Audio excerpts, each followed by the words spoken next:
Having crossed over the Alps, Hannibal begins a victory march through northern Italy. The Romans suffer one defeat after another. Hannibal uses cunning and vicious tactics to repeatedly ambush his enemy. He exploits the element of surprise and his troops' flexibility. Hannibal won the major battles by relying predominantly on his mobile forces, not just on his phalanx of infantry. Dark-skinned Numidian cavalrymen, Spanish Celts, Greeks in heavy armour, Gauls, and a particularly fierce group of warriors from the Balearic Islands who entered battle with bast fibre slingers. This weapon is fatally precise. The Carthaginians are battle-weary, but they can expect no help. This leaves only one option: be more clever than the enemy. The Romans, on the other hand, rely on sheer numbers. They bombard the Carthaginians with waves of fresh legions.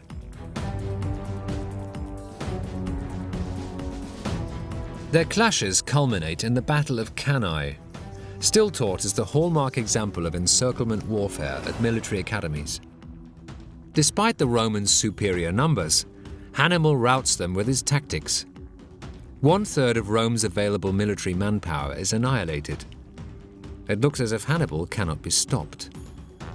But suddenly, history reshuffles the cards. The Roman Senate appoints Scipio as general. He has a plan to defeat Hannibal. Scipio ignores Hannibal and his troops in Italy, occupying Carthage's Iberian colonies, whose silver mines provide the lifeblood of Hannibal and his troops. A package arrives at the Carthaginian camp for Hannibal containing his brother's head, a sign that the Romans are now calling the shots. Scipio has landed in North Africa. His army is a day's march from Carthage. Suddenly, Carthage itself is at risk. Hannibal now wishes to negotiate, but Scipio declines. The decisive clash takes place on the battlefield at Zama. This time, the Romans employ wiser tactics. After so many victories, Hannibal pays for his only defeat with Carthage.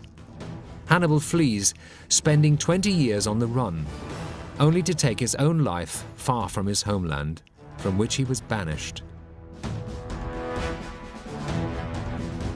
The victory over Carthage is the beginning of Rome's ascent to world dominance.